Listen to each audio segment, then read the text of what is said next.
The Secret Garden, Chapter 20. I shall live for ever and ever and ever.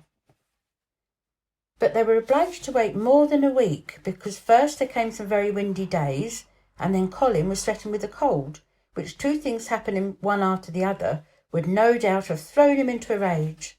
But there was so much careful and mysterious planning to do, and almost every day Dickon came in, if only for a few minutes, to talk about what was happening on the moor and in the lanes and hedges and on the borders of streams.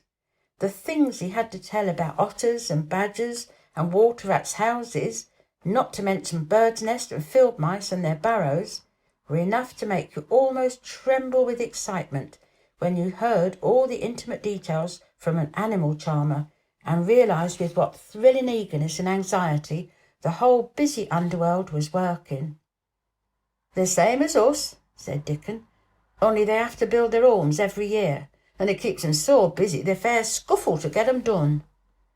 The most absorbing thing, however, was the preparations to be made before Colin could be transported with sufficient secrecy to the garden. No one was seen the chair carriage, and Dickon and Mary, after they turned a certain corner of the shrubbery and entered upon the walk outside the ivied walls. As each day passed, Colin had become more and more fixed in his feelings that the mystery surrounding the garden was one of its greatest charms. Nothing must spoil that. No one must ever suspect that they had a secret. People must think that he was simply going out with Mary and Dickon because he liked them and did not object to their looking at him. They had long and quite delightful talks about their route. They would go up this path and down that one and cross the other and go round among the fountain flower beds as if they were looking at the bedding out plants the head gardener, Mr. Roach, had having arranged. That would seem such a rational thing to do that no one would think it at all mysterious. They would turn into the shrubbery walks and lose themselves until they came to the long walls. It was almost as seriously and elaborately thought out as the plans of a march made by great generals in time of war. Rumours of the new and curious things which were occurring in the invalid's apartment had, of course, filtered through the servants' hall into the stable yards and out among the gardeners. But, notwithstanding this, Mr. Roach was startled one day when he received order from Master Colin's room to the effect that he must report himself in the apartment that no outsider had ever seen, as the invalid himself desired to speak to him. "Well, well," he said to himself, as he hurriedly changed his coat, "what's to do now? His Royal Highness that weren't to be looked at, calling up a man he's never set eyes on." Mr. Roach was not without curiosity. He had never even caught a glimpse of the boy, and had heard a dozen exaggerated stories about his uncanny looks and ways and his insane tempers. The thing he had heard oftenest was that he might die at any moment, and there had been numerous fanciful descriptions of a humped back and helpless limbs, given by people who had never seen him. "Things are changing in this house, Mr. Roach," said Mrs. Medlock, as she led him up the back staircase to the corridor, onto which opened the hitherto mysterious chamber.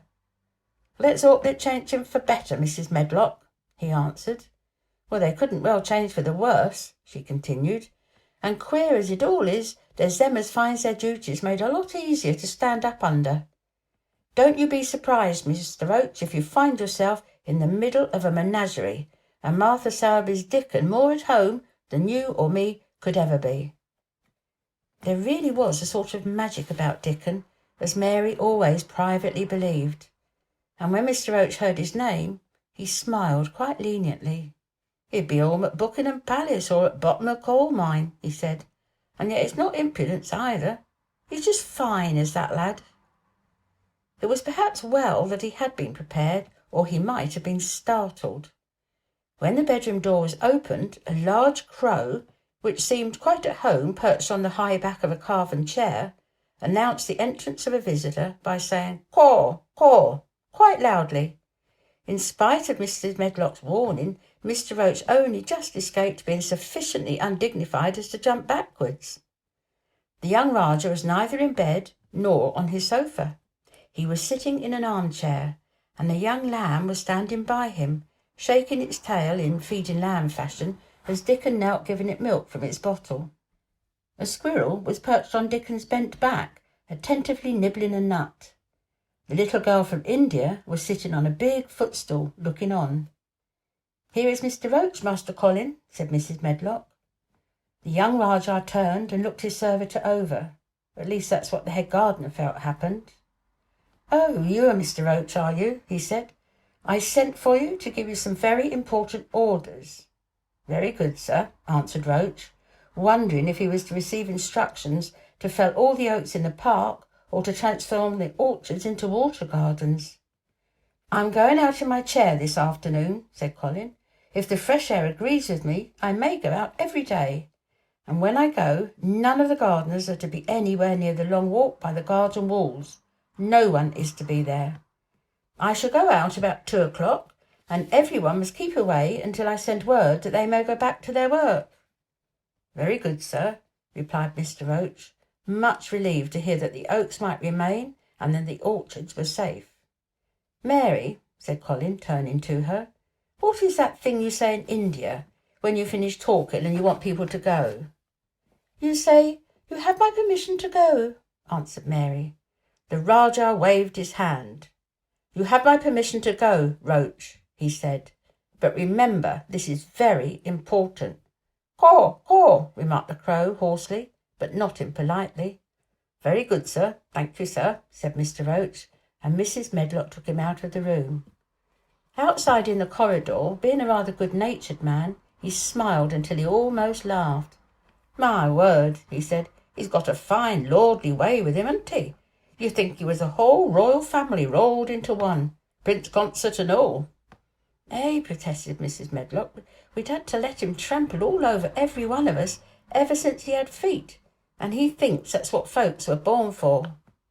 "Perhaps he'll grow out of it, if he lives," suggested Mr. Roach. "Well, there's one thing pretty sure," said Mrs. Medlock. "If he does live, and that Indian child stays here, I'll warrant she teaches him that the whole orange does not belong to him, as Susan Sowerby says, and he'll be likely to find out the size of his own quarter." Inside the room, Colin was leaning back on his cushions. "It's all safe now," he said, "and this afternoon I shall see it. This afternoon I shall be in it." Dickon went back to the garden with his creatures, and Mary stayed with Colin. She did not think he looked tired, but he was very quiet before their lunch came, and he was quiet while they were eating it. She wondered why, and asked him about it. "What big eyes you've got, Colin," she said. "When you're thinking, they get as big as saucers. What are you thinking about now?" "I can't help thinking about what it will look like," he answered. "The garden?" asked Mary. "The springtime," he said. "I was thinking that I've really never seen it before. I scarcely ever went out, and when I did go I never looked at it. I didn't even think about it." "I never saw it in India, because there wasn't any," said Mary. Shut in, and morbid as his life had been, Colin had more imagination than she had, and at least he had spent a good deal of time looking at wonderful books and pictures. "That morning when you ran in and said, 'It's come, it's come,' you made me feel quite queer. It sounded as if things were coming with a great procession and big bursts and wafts of music. I've a picture like it in one of my books. Crowds of lovely people and children with garlands and branches with blossoms on them, everyone laughing and dancing and crowding and playing on pipes. That was why I said, 'Perhaps we shall hear golden trumpets,' and told you to throw open the window." "How funny," said Mary. "That's really just what it feels like. And if all the flowers and leaves and green things and birds and wild creatures danced past at once, what a crowd it would be. I'm sure they'd dance and sing and flute, and that would be the wafts of music." They both laughed, but it was not because the idea was laughable, but because they both so liked it. A little later the nurse made Colin ready. She noticed that instead of lying like a log while his clothes were put on, he sat up and made some effort to help himself, and he laughed and talked with Mary all the time. "This is one of his good days, sir," she said to Dr. Craven, who dropped in to inspect him. "He's in such good spirit that it makes him stronger." "I'll call in again later in the afternoon, after he's come in," said Dr. Craven. I must see how the going out agrees with him. I wish," in a very low voice, "that he would let you go with him." "I'd rather give the case up this moment, sir, than even stay here while it's suggested," answered the nurse with sudden firmness. "I hadn't really decided to suggest it," said the doctor with his slight nervousness. "We'll try the experiment. Dickens a lad, I trust, with a newborn child." The strongest footman in the house carried Colin downstairs and put him in his wheeled chair, near which Dickon waited outside. After the manservant had arranged his rugs and cushions, the Rajah waved his hand to him and to the nurse. "You have my permission to go," he said, and they both disappeared quickly, and it must be confessed giggled when they were safely inside the house. Dickon began to push the wheeled chair slowly and steadily. Mistress Mary walked beside it, and Colin leaned back and lifted his face to the sky. The arch of it looked very high, and the small snowy clouds seemed like white birds floating on outspring wings below its crystal blueness. The wind swept in big, soft breaths down from the moor, and was strange with a wild, clear-scented sweetness. Colin kept lifting his thin chest to draw it in, and his big eyes looked as if it were they which were listening instead of his ears. "There are so many sounds of singing and humming and calling out," he said. "What is that scent the puffs of wind bring?" "It goes something more that's opening out," answered Dickon. "The bees are at it wonderful to-day."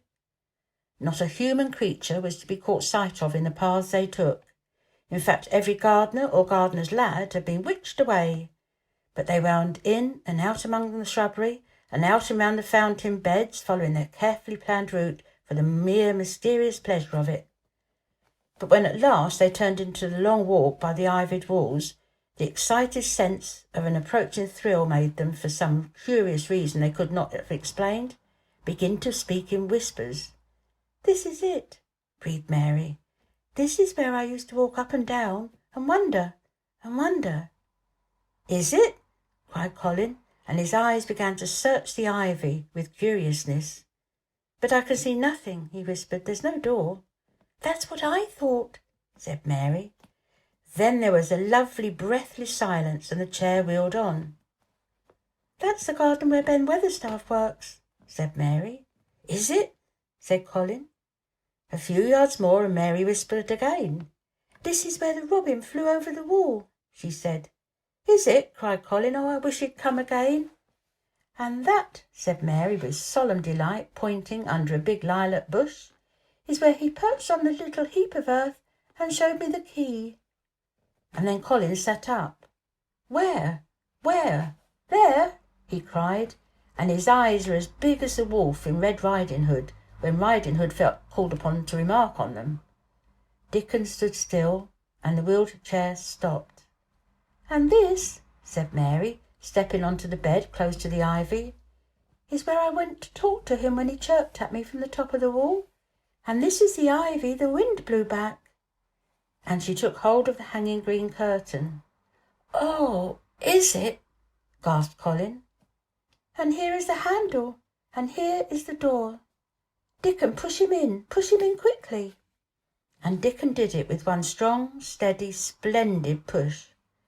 But Colin had actually dropped back against his cushions, even though he gasped with delight, and he had covered his eyes with his hands and held them there, shutting out everything until they were inside, and the chair stopped as if by magic, and the door was closed.